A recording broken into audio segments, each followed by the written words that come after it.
Hello, this is Intuitive Anna Priscilla. Today I wanted to do a class on the swords, the gifts of the swords. The swords is one of those suits that people find difficult because of the difficult images in it. Obviously a sword is a weapon of war, so we do see a lot of conflict in this suit. But basically, symbolically, it represents our mind, the air element. So you can see here in the classic image here of the sword, the Ace of Swords. This is a gift that's being given to us from the God. You can see the cloud there. So it's a gift of spirit. So what we see here is, of course, it's as a weapon. It's a two-sided sword. So there's good and bad. There's mercy, and then there's vengeance. But it can lead you to conquest. You can also see the crown as the crown chakra, so that you can receive energy from spirit. So it can actually bring you to consciousness or awaken your mental and spiritual faculties. So it's a wonderful weapon, in a sense, figuratively, that we have in life is our mind.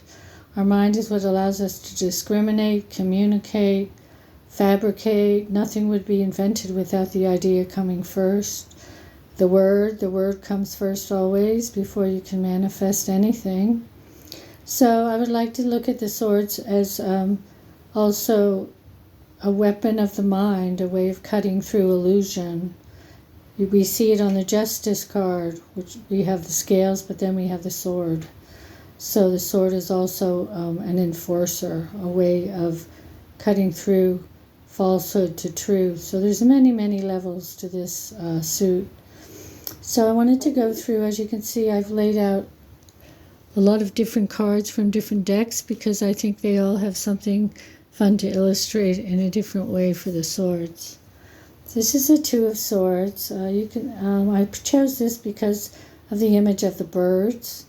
The birds are often represented as of air because, of course, they fly in the air. That's their element. They also represent, for example, an owl represents wisdom. Crows are known to have high intelligence.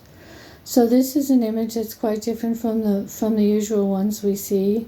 Here she is being tormented by these two birds, these two thoughts, this decision, these two choices she has to make. And they're wrapping her up and wrapping her in her confusion, basically. She can't see the way to go forward because she's all bound up in all these ideas driving her crazy. So this can show you how your mind can drive you crazy, and she's going to have to probably take that blindfold off, pull the strings off, shoo the birds away, and get on with it. But at this point, she's very confused, and it shows how the mind can confuse you, how you can sometimes have a choice between two things and just not know the way to go forward. So other cards in the spread can help you with this. So this is mental confusion, and number 2 is about duality, choosing between one or the other. You can't have both because it will make you crazy. This is the iconic Three of Swords card, which shows, of course, heartbreak, separation, pain, emotional turmoil. Could be 3 people involved in a situation that's creating a lot of problems. But the interesting thing to me about this card is you have the heart, of course, which is the emotional nature, but you have the swords piercing it. The swords are your mind, our mind. So it's well known that words can cut deeper than anything else, even more than a physical blow. So this can be the mental anguish that's going through your heartbreak. Your heart's broken, but then mentally you're just tormented by it. You're thinking about, why did this happen? Did I have a part in it? Who are these people? Why did they lie to me? How can I ever get over this? So it's a mental process. You're going through heartbreak and you're crying your eyes out. You can see the rain here. The clouds are around you. You can't see your way through the fog. Sometimes rationality is the only way. Your brain, your mind, reasoning is going to be the way that you're going to reconcile this for yourself and bring about healing. Your heart will break endlessly, but you have to find a way to come to terms with it, understand what happened, and move on, the healing process. You may get depressed, which again is a mental situation. So the mind is going to be the way out for you. Your heart will eventually heal, but you have to understand what happened and why it happened to do that healing. This is the Four of Swords. I love this image because here we see a warrior. She's taken off her armor. She's given herself a minute to stop fighting, to stop battling the mind, battling the things she's dealing with. And she's meditating. She's opening herself to peace in the universe. You can see the window behind her where the swords are. She's got her hands open. She's shut her mind off. She's hung the swords off. She's taken her armor off. And she's just giving her time to tune into herself, her inner self. Her eyes are closed. So sometimes this is the way to find peace. Just shut the mind off, go inward and do your meditation. We all need a break. We all need a healing space to get away from the sword. The other thing about the number 4 symbolizes stability, structure. So meditation can actually be a great way to structure your crazy mind, tame the crazy monkey. Sitting on the ground is grounding yourself. So there's many ways that you can turn the mind off. Also number 4 is a rest card. It's when activity ceases. So we need after the 3 and the turmoil and the heartbreak, we need a rest. We need to be able to stop and to heal and to hang our swords up for a few minutes. This is the 5 of Swords, all-out war. I like this image because it shows the craziness that our mind can get into. We can actually be at war with ourselves. We can have so many different ideas, so many different impulses that we drive ourselves crazy. 5 is the number of instability and change.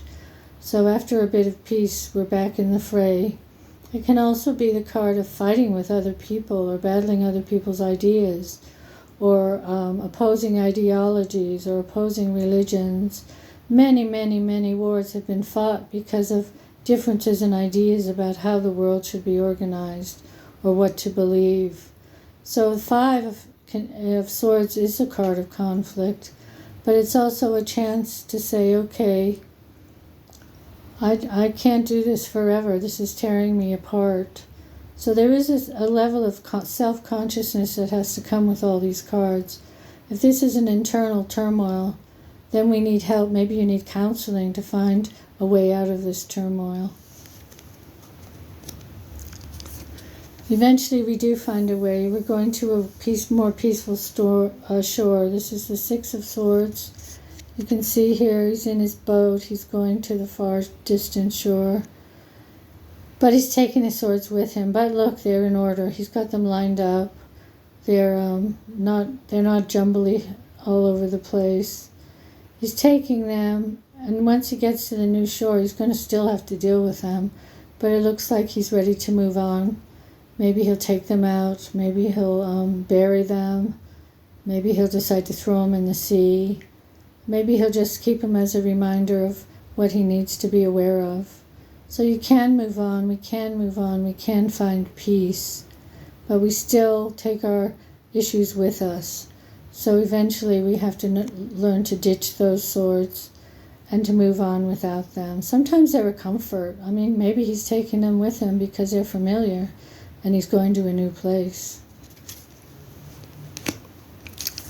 This is the 7 of Swords, and here we see a young man running away with the swords while his compatriots are sitting by the fire telling stories, relaxing, drinking their coffee.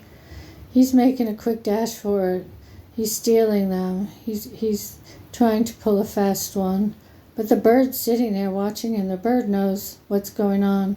Any minute that bird might squawk. So your higher self, if you're lying to yourself and deluding yourself and thinking you can get away with stuff, the bird will eventually tell on you unless you have him really well bribed. But your higher self knows what's going on. This can also symbolize someone else's lying to you or being dishonest with you. So you may be in a situation where people's words are not true, that their swords aren't in order, that they're stealing away your reality or your life or something that you hold dear.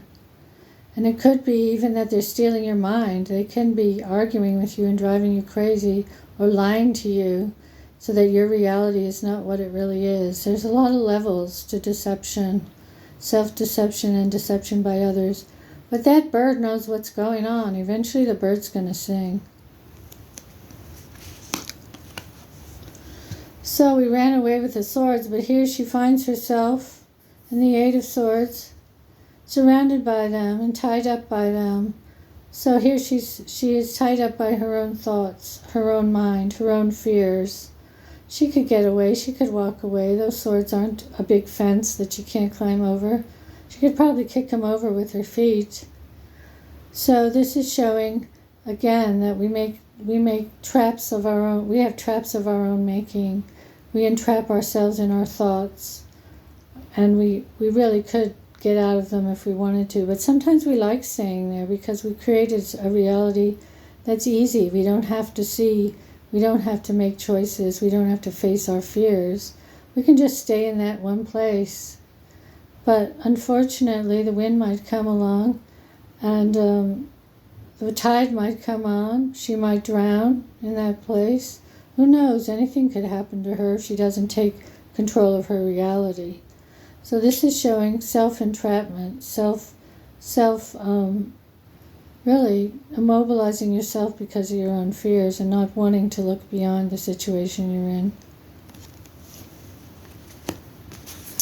This is the Nine of Swords. I love this image because normally it's someone sitting up in bed with all these swords and a black wall behind them. But this shows the mental turmoil, like when you're up at night, you can't sleep, the moon's full, these crazy ideas going through. Maybe someone's outside the window. Your fears come up. You're just pacing the room. But the swords here have candles on them. So sometimes when I have those sleepless nights, when you have those sleepless nights, you get the best ideas. Sometimes you're channeling ideas and working things out in your mind that you can't think or work through in the daylight. So this is also representing the night, your fears, your dreams, your subconscious coming out. But it can also be a fruitful time. Sometimes I write the best things I write at night when I can't sleep.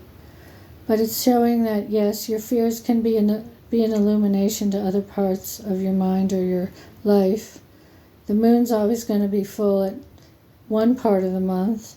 So you just have to learn to live with your fears, look at them, maybe have a hot cup of tea and go back to sleep after you've written the book that's been on your mind all day.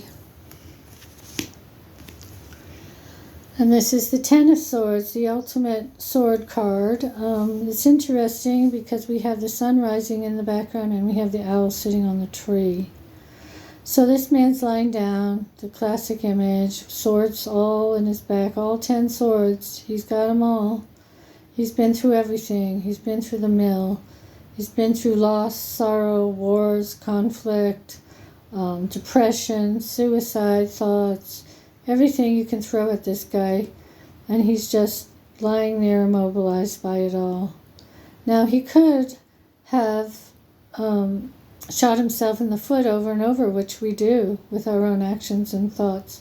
So, figuratively, these could be swords that he's actually stabbed himself with. He could have been stabbed in the back by other people also during his journey through life. But he's at the end of it now. He's at the end of the suffering. And the owl is showing that when you've been through the valley of the shadow of death, sometimes you get wisdom. Sometimes you learn something.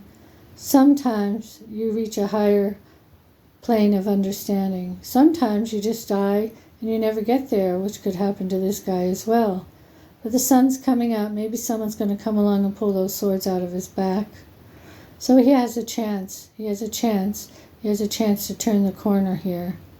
And this is the beauty of the sword suit. It's our mind. We can change our mind. We can look at our mind. We can meditate. We can step outside of it. We can have tools for understanding what's going on in our life and to do something about it. So we're not victims of the swords.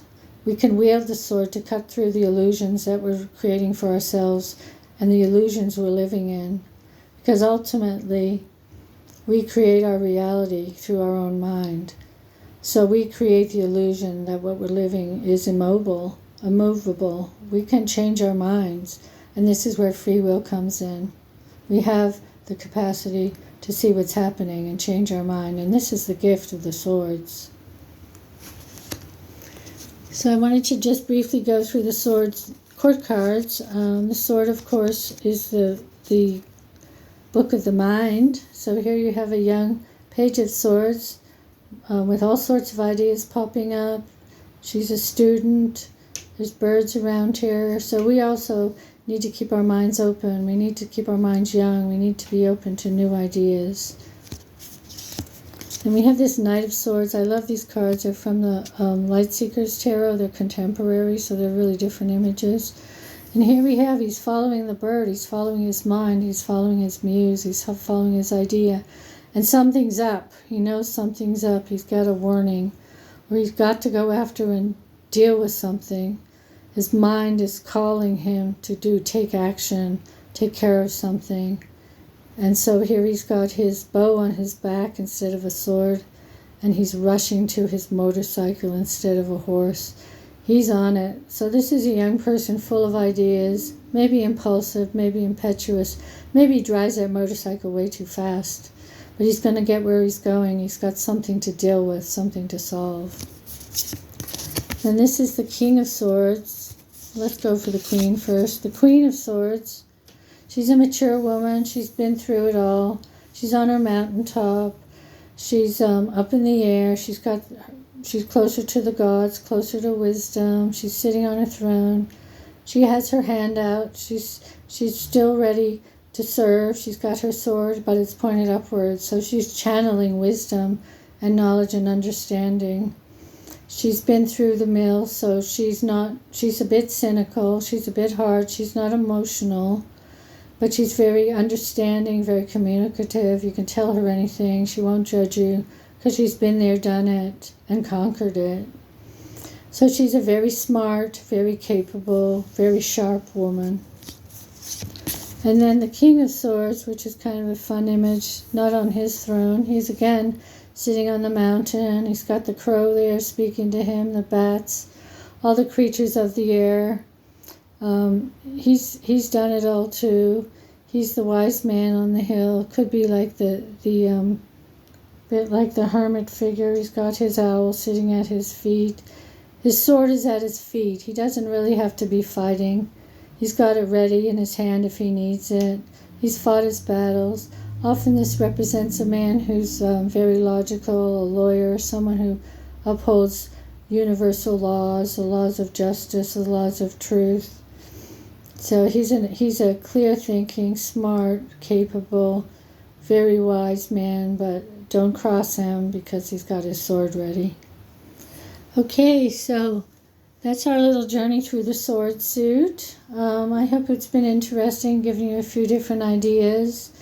And also when you look at it as an internal struggle as well as external. A lot of times in tarot reading, it's like we see it as external, but the swords are our own mind. Don't forget that it's your mind. You can control it. You can have free will about who you are and what you want to create in your life. So thank you for listening. Please like and subscribe if you like these videos, and I'll be with you soon again.